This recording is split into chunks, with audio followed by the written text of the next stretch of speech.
Son Lidia Mariño, son antropóloga. Para min o galego son moitas cousas, pero vou reivindicar que o galego é o idioma dos nosos mitos, eses que se transmitiron ao calor do lume a través da tradición oral, a través das miñas investigacións na mitoloxía.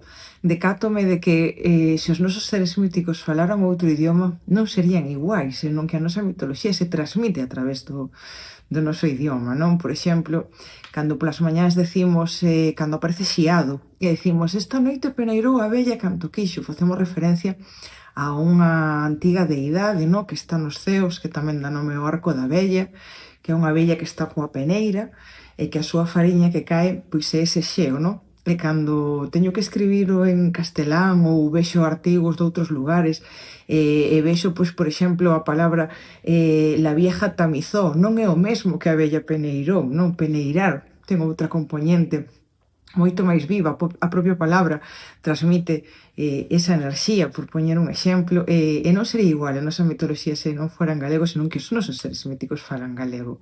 En canto ás miñas palabras favoritas, pois encántame unha da miña aldea, eu nacín na aldea da Silva, en Portosín, encántame a palabra arnaxe.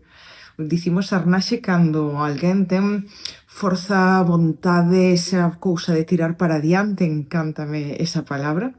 E gústame moito tamén a palabra quéroche, porque na miña aldea falamos con cheísmo. A mí miña nai dime quéroche, non quérote. É unha palabra tamén que me encanta.